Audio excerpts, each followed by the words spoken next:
오늘은 영적 위기가 진짜 위기입니다 라는 제목으로 하나님의 말씀을 나누려고 합니다. 여러분, 영적인 삶이란 어떤 삶일까요? 누군가의 어떠한 모습을 보았을 때 저분은 정말 영적인 삶을 살고 있구나 라고 말할 수 있을까요? 기도를 능숙하게 잘하는 것이 영적인 삶을 사는 것일까요? 방언으로 말하고 신비한 체험들을 많이 하면 그 삶이 영적인 삶일까요? 성경의 지식이 많이 있으면 영적인 삶이라고 할 수 있겠습니까? 아마도 많은 크리스찬들이 하나님이 기뻐하시는 영적인 삶을 살고자 합니다. 그리고 그 영적인 모습을 통해서 나의 신앙이 좋다, 그렇지 않다를 분별하고자 합니다. 건강한 신앙인으로서 영적으로 좋은 모습이 나오기를 바라는 것은 누구 할 것 없이 바라는 소망일 것입니다. 우리가 흔히 빠질 수 있는 오해 중에 하나가 이 영적이라는 말로 인해서 그것이 무언가 특별한 현상이나 신비한 체험을 떠올리게 할 때가 있습니다. 어떠한 신비한 현상이 일어나는 것을 보고 굉장히 영적이다 라고 말하는 것이죠. 그런데 안타깝게도 많은 이단들이 신비한 현상이나 어떤 체험에서부터 시작되어 많은 사람들을 미혹하게 되는 일들이 많이 있습니다. 고 옥하는 목사님은 영적인 삶이 무엇인가에 대해서 이렇게 말하고 있습니다. 세상에 살되 세상에 속하지 않는 사람처럼 살려고 노력하는 삶이 영적인 삶이다 라고 말하고 있습니다. 진정한 영적인 삶은 하나님 중심의 삶일 줄로 믿습니다. 하나님의 음성에 민감한 삶이야말로 진정한 영적인 삶이고, 하나님의 말씀에 기꺼이 순종하는 삶이 진정한 영적인 삶일 것입니다. 저는 영적인 삶이 무엇입니까? 라고 물은다면 자신 있게 이렇게 말할 수 있을 것 같습니다. 하나님과 친밀함을 유지하며 사는 삶이 영적인 삶입니다 라고 저는 믿습니다. 친밀하다는 것은 어떤 것입니까? 이심전심으로 그의 마음이 나의 마음 같고 나의 마음이 그의 마음 같은 것 아닙니까? 하나님이 좋아하시는 것을 알고 하나님이 싫어하시는 것을 알기에 하나님이 좋아하시는 것을 하고 또 하고 싶고, 하나님이 싫어하시는 것은 하고 싶지 않은 삶의 태도, 그것이 진정한 영적인 삶이 아닐까요? 신비한 영적 체험과 현상에 초점을 맞추고 있는 사람들을 여러분 조심하십시오. 매일매일 성실한 최선으로 하나님이 기뻐하는 삶을 사는 것이 진정한 영적인 삶일 줄로 믿습니다. 여기에 한때 하나님의 기름 부음을 받은 영적 리더로 부르심을 받고 하나님의 함께 하심을 겸손하게 기뻐하는 삶을 살았지만, 이제 하나님과의 관계는 끊어져 버리고 하나님에 대한 관심과 영적인 감각을 완전히 잃어버린 안타까운 한 사람의 이야기가 있습니다. 오늘 본문 사무엘상 28장의 내용은 한 시대를 이끌었던 이스라엘의 첫 번째 왕 사울이 하나님과의 관계가 완전하게 단절된 이후에 어떠한 선택을 하며 얼마나 어이없게 몰락해 가는가를 너무나도 안타깝고 적나라하게 보여주고 있습니다. 먼저 오늘 말씀 사무엘상 28장 3절의 말씀을 함께 읽어보도록 하겠습니다. 시작. 사무엘이 죽었으므로 온 이스라엘이 그를 두고 슬피 울며 그의 고향 라마에 장사하였고 사울은 신접한 자와 박수를 그 땅에서 쫓아내었더라. 이스라엘의 위대한 영적 지도자였던 사무엘이 죽었고, 사무엘이 죽은 이후에 신접한 자와 박수, 점치는 사람들과 무당들을 다 쫓아내었다라고 하고 있습니다. 사울의 영적 멘토였던 사무엘이 죽었다라는 것은 사울에게는 너무나 큰 충격이었을 것입니다. 더 이상 어떠한 영적인 조언을 해줄 수 있는 사람이 없다는 것은 사울뿐만 아니라 이스라엘 나라 전체를 보더라도 엄청난 영적 공황 상태에 빠지게 만드는 그런 사건이었습니다. 이와 같은 공황 상태를 어떻게든 수습해 보고자 사울이 했던 일은 바로 신접한 자와 박수를 그 땅에서 쫓아내는 일이었습니다. 하지만 이 매우 선해 보이고 매우 개혁적으로 보이고 하나님이 보시기에 칭찬받아 마땅할 만한 이 일이 그저 임시 방편적이고 보여주기식 종교 개혁이었다는 것을 곧 알 수 있게 됩니다. 그가 심각한 위기에 처하게 되자 어떠한 결정들을 내렸는가, 이것을 보면 금방 알 수 있게 됩니다. 4절에서 7절까지의 말씀을 한번 읽어보겠습니다. 시작. 블레셋 사람들이 모여 수넴에 이르러 진침해 사울이 온 이스라엘을 모아 길보아에 진쳤더니 사울이 블레셋 사람들의 군대를 보고 두려워서 그의 마음이 크게 떨린지라. 사울이 여호와께 묻자오되 여호와께서 꿈으로도 우림으로도 선지자로도 그에게 대답하지 아니하시므로 사울이 그의 신하들에게 이르되 나를 위하여 신접한 여인을 찾으라. 내가 그리로 가서 그에게 물으리라 하니 그의 신하들이 그에게 이르되 보소서 엔돌에 신접한 여인이 있나이다. 블레셋 군대가 쳐들어오자 사울은 그 블레셋 군대의 위상을 보고 공포와 두려움에 사로잡혔습니다. 사무엘이 없는 사울은 일생일대의 큰 위기를 맞이하게 된 거죠. 하지만 뒤집어 보면 이 위기는 사울에게 있어서 하나님이 주신 마지막 기회가 아니었을까 하는 생각도 듭니다. 하나님이 주신 마지막 기회. 사울이 어떻게 하느냐에 따라서 모든 것을 원상복구시킬 수 있었던 이 마지막 기회를 사울은 너무나 비상식적이며 너무나 엉뚱한 방식으로 하나님의 뜻을 거역해버리는 어처구니 없는 일을 저지르고 맙니다. 사울에게 찾아온 공포와 두려움이라는 이 위기보다 더 큰 위기는 바로 하나님의 침묵이었습니다. 6절의 말씀과 같이 하나님은 꿈으로도 우림으로도 선지자로도 사울에게 응답하지 않으셨습니다. 사울과 하나님의 관계는 단절되어 버렸습니다. 어찌 보면 사울에게는 블레셋 군대의 공격보다 하나님의 침묵이라는 이 상황이 더 큰 공포로 다가왔을지도 모르겠습니다.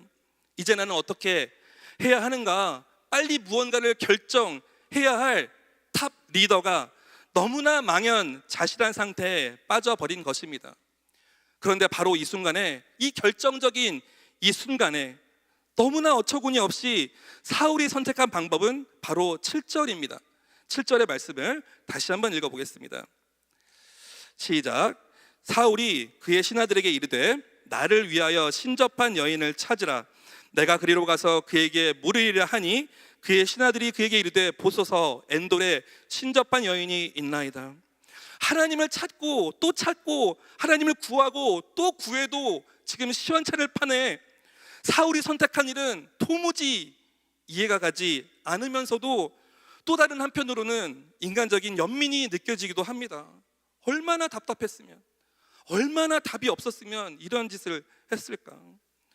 여러분, 조금 전에 우리가 외웠던 이번 주 암송 말씀이요, 그 암송 말씀이 사사시대에도, 그리고 바로 이 사울에게도, 그리고 지금의 우리에게도 너무나 정확하게 적용이 됩니다. 그때 이스라엘에 왕이 없었으므로 사람이 각기 자기의 소견대로, 자기의 소견에 옳은 대로 행하였더라. 자기의 소견에 옳은 대로. 이 말이 얼마나 무시무시한 결과를 가지고 오는지 우리는 이미 사울의 최후를 알기에 그저 가볍게 읽을 수는 없습니다. 여러분, 하나님의 음성이 들리지 않을 때, 하나님의 부재가 느껴질 때 우리는 어떻게 해야 하는가? 여러분, 우리는 어떻게 해야 합니까? 오늘날까지도 많은 사람들이 사울처럼 행동합니다. 인생의 위기와 막막함 앞에서 너무나 답답하기에 점쟁이와 무당을 찾아가는 일이 지금도 비일비재합니다. 어느 점집 앞에 가보면 기독교인 환영이라는 글이 쓰여 있는 곳이 있다고 합니다. 그곳에 가면 무당이 세례받은 날이 언제요? 라고 물으신답니다. 본인이 태어난 생년월일시에 세례받은 날까지 더해서 뭔가 특별한 점괘가 나오는 그런 집이 있답니다. 너무나 웃기면서도 슬픈 일입니다. 여러분, 하나님은 이와 같은 일을 저지르는 사울을 어떻게 평가하셨을까요? 역대상 10장 13절과 14절을 읽어보겠습니다. 함께 읽겠습니다. 시작. 사울이 죽은 것은 여호와께 범죄하였기 때문이다. 그가 여호와의 말씀을 지키지 아니하고 또 신접한 자에게 가르치기를 청하고 여호와께 묻지 아니하였으므로 여호와께서 그를 죽이시고 그 나라를 이새의 아들 다윗에게 넘겨주었더라. 역대상 10장 14절, 지금 보시는 말씀에 나와 있는 것 같이 여호와께 묻지 아니하였으므로 라고 되어 있습니다. 그런데 우리가 조금 전에 읽었던 사무엘상 28장 6절에 보면 여호와께 물었다 라고 되어 있습니다. 사울이 여호와께 묻자오되 여호와께서는 대답하지 아니하심으로 라고 되어 있습니다. 사울은 물었다고 하지만 하나님은 묻지 않았다 라고 말씀하십니다. 여러분, 여호와께 묻고 하나님을 찾고 구하는 모습은 어떠해야 할까요? 어떻게 해야 하나님께 진정으로 물어보는 것일까요? 어떻게 해야 하나님을 찾고 구하는 모습이 되는 것입니까? 사울과 아주 극명하게 대비되는 다윗의 모습에서 한번 배워보도록 하겠습니다. 시편 27편 7절과 8절입니다. 한번 읽어보겠습니다. 시작. 여호와여, 내가 소리를 내어 부르짖을 때 들으시고 또한 나를 긍휼히 여기사 응답하소서. 너희는 내 얼굴을 찾으라 하실 때 내가 마음으로 주께 말하되 여호와여, 내가 주의 얼굴을 찾으리이다 하였나이다. 여기에서 말하는 주의 얼굴은 상징적인 표현인데요, 하나님의 은혜와 하나님의 긍휼을 의미합니다. 그래서 하나님의 얼굴을 구하라 라는 이 말은 하나님의 은혜와 하나님의 긍휼을 구하라 라고 해석할 수 있습니다. 하나님의 얼굴을 찾고 구한다라는 단어를 영어 성경에서는 seek his face 라고 합니다. 찾다, 구하다 할 때 seek라는 단어를 쓰죠. 무언가를 찾고 무언가를 구한다라고 할 때 사용되는 히브리어는 라라는 단어입니다. 잃어버린 어떤 물건을 우연하게 찾게 되는 경우에는 마차라는 단어도 씁니다. 그런데 숨겨져 있거나 잘 밝혀지지 않은 것을 아주 집요하게 찾는 경우에, 또는 어떤 것에 대해서 깊이 있는 지식을 추구하고 본질을 파헤치는 모습을 나타낼 때 쓰는 단어는 빠까시입니다. 찾다라는 단어는 라도 있고 마차라는 단어도 있지만 무언가를 집요하게 찾고 구할 때는 빠까시라는 단어를 쓴다는 것입니다. 저희가 읽은 말씀 8절, 시편 27편 8절에 하나님의 얼굴을 찾으리이다 하는 그 찾는다가 바로 빠까시입니다. 하나님의 얼굴, 하나님을 구하고 찾는다는 것, 하나님의 은혜와 하나님의 긍휼을 구하고 그것을 얻기 위해서 집요하고 끈질기고 간절하게 주님 앞에 서서 기다려야 한다는 말입니다. 그런데 너무나 놀라운 것은요, 사무엘상 28장 7절을 한번 보여주시겠어요? 사무엘상 28장 7절에 사울이 그의 신하들에게 이르되 나를 위하여 신접한 여인을 찾으라. 이 찾으라는 단어가 바로 빠까시라는 단어가 쓰였다는 겁니다. 하나님보다 신접한 여인을 찾을 때, 하나님의 응답을 찾고 구할 때보다 사울은 신접한 여인을 찾을 때 빠까시 전심을 다했다는 것입니다. 사울은 끈질기게 하나님을 찾고 간절하게 하나님의 음성을 구하지 않았습니다. 그렇기 때문에 역대상의 하나님은 사울은 나에게 묻지 않았다라고 말씀하시는 것입니다. 빠까시 하지 않았다라고 말씀하시는 것이에요. 하나님과의 관계가 끊어져 버렸다, 깨어져 버렸다라는 것을 알았다면 더 겸손하게, 더 진지하게, 더 간절하게 하나님의 얼굴을 찾고 구했어야 했습니다. 그러나 그는 그렇게 하지 않았습니다. 오히려 신접한 여인을 찾을 때 빠까시 했습니다. 여러분, 하나님의 음성을 정말 듣기 원하신다면 하나님의 음성을 듣는 방법은 하나님과의 관계가 화목함으로 회복되어야 합니다. 그리고 겸손하게 하나님의 음성을 간절히 구하는 자에게 비로소 응답하시는 하나님임을 우리가 알고 신앙의 선배들이 또 알려주셨습니다. 하나님과의 관계도 깨지고 간절하게 그 음성을 찾고 구하지도 않는 사울은 정말 해서는 안 될 최악의 결정을 하고 마는데요, 사무엘상 28장 8절에서 11절까지의 말씀을 보겠습니다. 함께 읽겠습니다. 사울이 다른 옷을 입어 변장하고 두 사람과 함께 갈새 그들이 밤에 그 여인에게 이르러서는 사울이 이르되 청하노니 나를 위하여 신접한 술법으로 내가 내게 말하는 사람을 불러 올리라 하니, 여인이 그에게 이르되 내가 사울이 행한 일 곧 그가 신접한 자와 박수를 이 땅에서 멸절시켰음을 아나니 내가 어찌하여 내 생명의 올무를 놓아 나를 죽게 하려느냐 하는지라. 사울이 여호와의 이름으로 그에게 맹세하여 이르되 여호와께서 살아계심을 두고 맹세하노니 내가 이 일로는 벌을 당하지 아니하리라 하니, 여인이 이르되 내가 누구를 내게로 불러 올리랴 하니 사울이 이르되 사무엘을 불러 올리라 하는지라.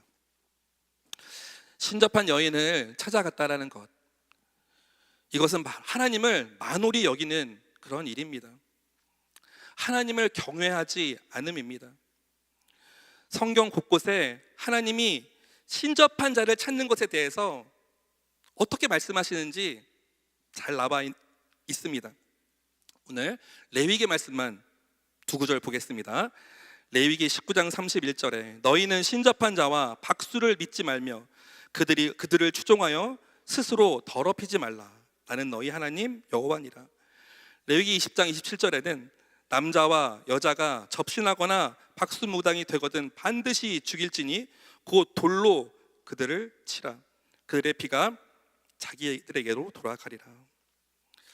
하나님이 이렇게나 싫어하시는 신접한 자와 박수를 하나님의 기름 부음을 받은 이스메어 그를 만나게 되고 자신의 신분을 숨긴 채로 사무엘을 불러달라고 합니다.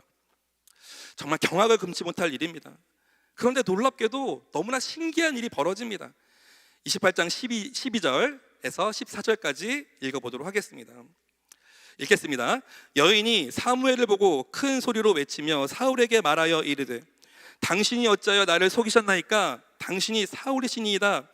왕이 그에게 이르되 두려워하지 말라. 내가 무엇을 보았느냐 하니 여인이 사울에게 이르되 내가 영이 땅에서 올라오는 것을 보았나이다 하는지라. 사울이 그에게 이르되 그의 모양이 어떠하냐 하니 그가 이르되 한 노인이 올라오는데 그가 겉옷을 입었나이다 하더라. 사울이 그가 사무엘인 줄 알고 그의 얼굴을 땅에 대고 절하니라.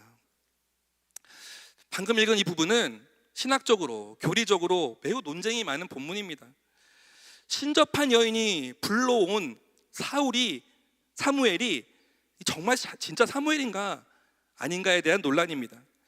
교리적으로 매우 난해한 부분인데요, 신접한 여인이 올리니가 정말 사무엘인가?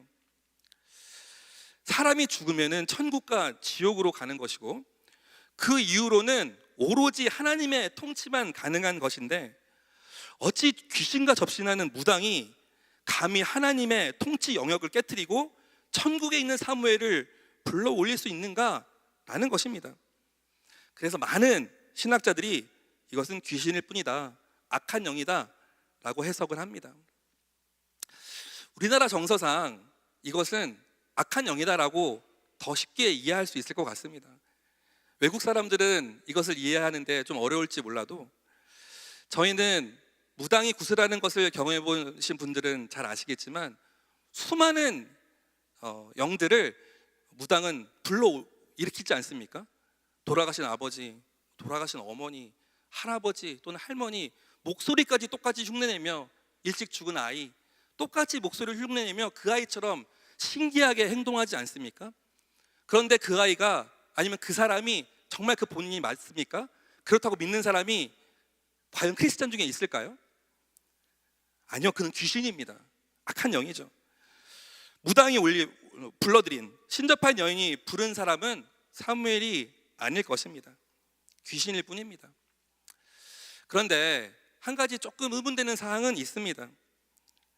사무엘이라고 말하는 영이 사울에게 말하는 그 내용과 권위가 가볍게 여겨질 수 없다라는 것입니다. 그래서 이 부분이 교리적으로 이해하기가 참 어렵습니다.